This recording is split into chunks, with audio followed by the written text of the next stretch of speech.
In this video, we're going to take a look at creating the overall dirt and glass materials. So here, let's start with our base again. So Control-Alt, right-click to make sure that we select that base. And I'm going to start building up a dirt material. So here I'm going to create a group. Within this group, let's just call this dirt. And while I'm here for this group, I want to make sure that I overwrite my height channel. So I'm going to set this to normal, and I'm going to do the same thing with my ambient occlusion. So we'll set those to normal. Now I'm going to create a fill layer, and let's drag and drop this here into the group. And this is going to be we're going to call this the base. It's going to be our base level. And let's come over here to our material and let's set a color.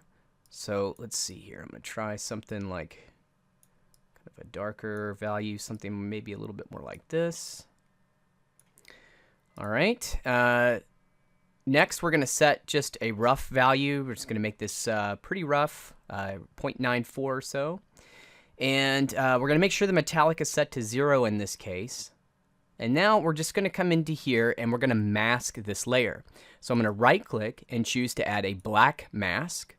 And then here with the mask selected, we're going to add an effect and a generator. Here for the generator, I'm going to choose this MG Dirt. And so here you can see that we start to create the dirt in these occluded areas. We'll add a little bit of this grunge in here like this. Okay, so I'd like to break this up a little bit more. So here I'm going to add another effect, and this time I'm going to add a fill. And here for the fill, I'm just going to choose here again just this grunge concrete old. Let's set the projection mode here to triplanar, and then I'm going to set the blending mode to multiply. Now I need to go back to this MG Dirt and again play around here with this level control here. So let's take a look at this grunge amount and the dirt level.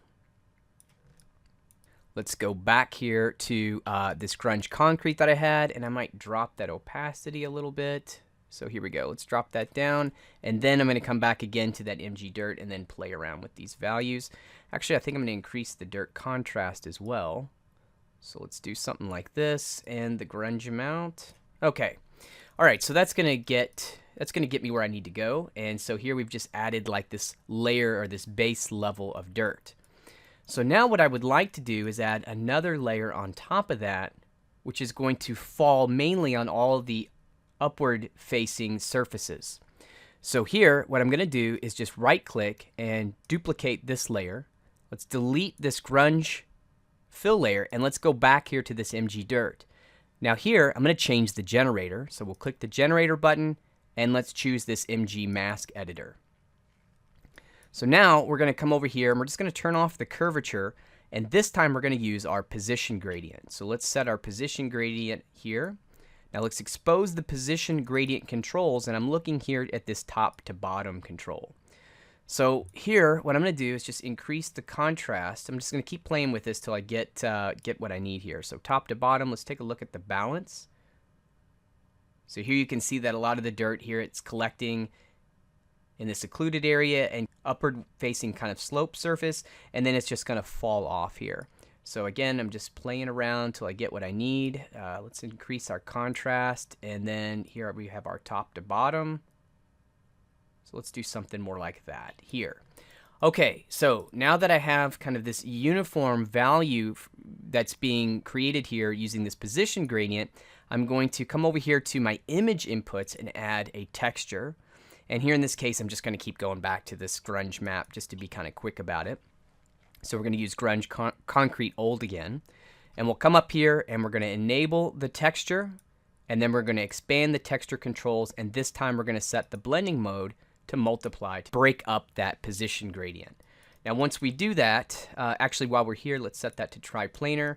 And then once we do that, we're going to need to just come back to our position gradient. So let's enable that, and then again, let's just play around with this balance setting here. So here's our balance setting. Let's look at our contrast. There we go. All right, so we're going to get something like this here. So we have two layers, our base, and let's name this one here the top. So we have our base and our top layer here to our dirt. So now what I'm going to do is just create a smart material out of this, and then we're going to apply that here to our other texture sets. So let's start with the arms first. Control-Alt right click here to select the arm texture set. Let's open up our shelf. Here's our dirt material that we've been working on. Let's left click, drag and drop that here to the top of the layer stack, and then close our shelf. So here is this dirt material. Now what I'm going to do here for these arms is I'm going to drop here into that top level, into the mask editor, and I think I'm going to just come over here to that position gradient and then just play around with this top to bottom control. So see how now I can use this to control this top to bottom amount. So what I'm going to do is just back this off so where most of the dirt's kind of collecting here in this area. Okay, so that'll take care of the arms. Let's take a look at this top piece here. So Control Alt right click here on the top piece. Let's open our shelf. Here we have our dirt material again. Drag and drop that to the top of the layer stack. And yeah, I think this is looking okay by default, so we might just leave that for now. And then here we have this midsection here, so Control Alt right click to select the texture set. Let's open up our shelf, drag and drop our texture into the layer stack, our dirt into the layer stack. And here, we're gonna come in and play around with this one. So let's go back here to that top MG mask editor. And we're going to scroll down to where we have our position gradient. Let's open up the controls, and we're going to play around with this top to bottom control here. So let's do something more like that. I think what I'm going to do is increase that contrast, or here, play around with the balance. Let's do something more like that. There we go. All right, so that's just going to take care of my dirt layer here that I've added to all of my texture sets. So now we're going to take a look at this glass material. So I'm going to Control right click here, Control Alt right click to select that texture set. And at the very beginning of the course, we added this opacity shader here. So if we look at our shader parameters, we've set this, we added this alpha blending shader, and we've set this instance name to glass. Now, when we actually start to render this here in Iray inside of Painter, we're not really going to use this alpha blending shader at all. What we're going to do is actually work with refraction. But I still needed to have a separate shader, so that's why we set up this instance name to begin with. And we went ahead and just set the transparency here just so we could view this as glass as we worked here inside of Substance Painter. However, now that we're getting ready to jump into the rendering phase of this, I don't actually need this opacity. So I'm just going to come into here and disable that channel. So now here on this layer, well, I'll tell you what, let's leave the channel enabled and let's create a fill. And let's just call this glass. Okay, so in order to get this to work correctly here inside of Iray, we're going to have this glass, and we're just going to set this here to a value of white. Actually, here, let's set it to gray so we can kind of see what we're doing as we work here in this real-time viewport. So we'll change that in a moment. Okay, so the thing that I really want to do with this is I want to add a lot of variation here to my roughness. So I think what I'm going to do in this case is I'm going to break the roughness off into its own layer.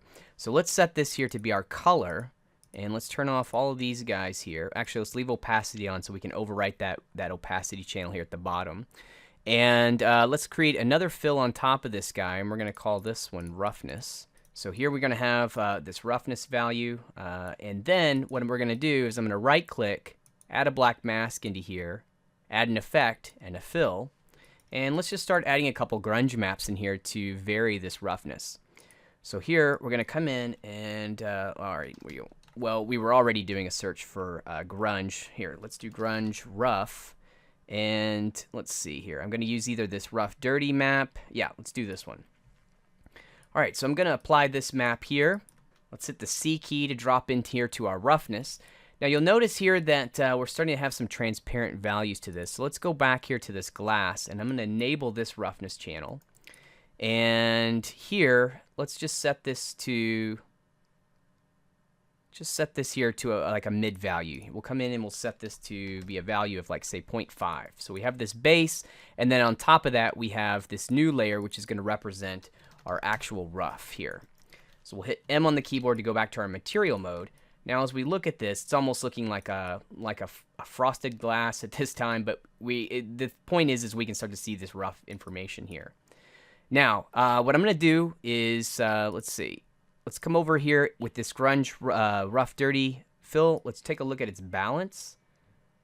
So I might do something like this here, and I think what I'm going to do is add a levels here on top of this. And then I'm going to play around with these levels here.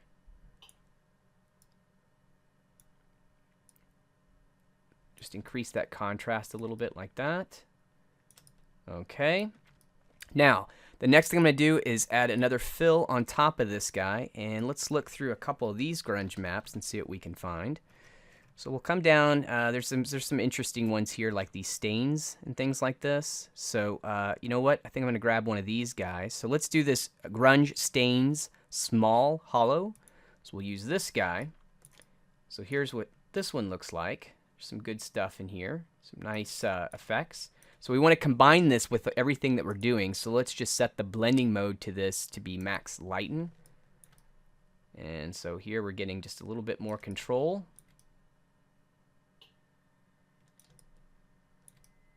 Hit the C key on the keyboard to look at this grunge map. And here, let's go back into the balance and just play around with this. So here, you know what I think I might do is just increase that balance setting, something like that. Now let's hit M on the keyboard and see what we're getting here. Okay, pretty good. Just got to move my light around a lot to really see what I'm doing here. And let's just add another layer. More variation, the better it's going to look. So let's come into here and let's see what else we have. Just going to try to pick something here. That's stone details. Is not going to be great for glass. Let's see here. I think there's a nice scratch map in here somewhere. Maybe this one here will be good. Grunge Wipe Grainy. Let's do this. So I'm going to enable this guy. And maybe this time I might try, well here, let's do this. Let's see on the keyboard so we can go back here into our blending mode. I set that to multiply. Let's see what that's doing. I don't like that.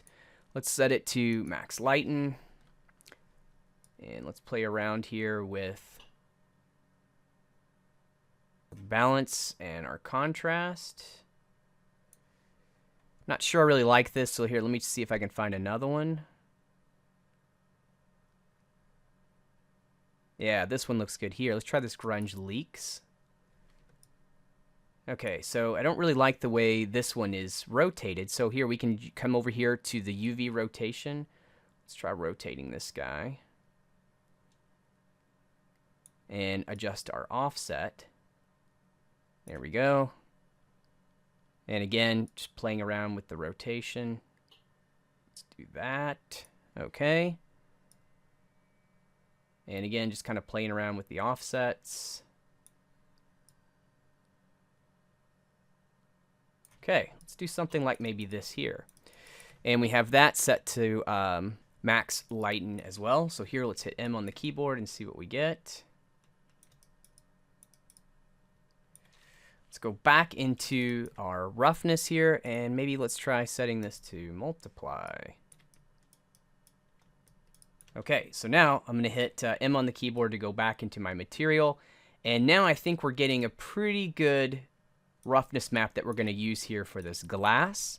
So let's go back here to this glass layer. And for the color, like I said, we're going to end up setting this, whoops, bring up our color picker here. And we're going to set this here closer to white. And this will make a lot more sense when we actually get into rendering an iRay, where this is going to be, where we're going to use ray trace refraction here for this glass. So here I'm going to close out this video. What we did was we just created a overall dirt material, and then we created our glass, or we started to create the elements for our glass, mainly focusing on the roughness map. Now in the next video, we're going to take a look at doing the full render using iRay.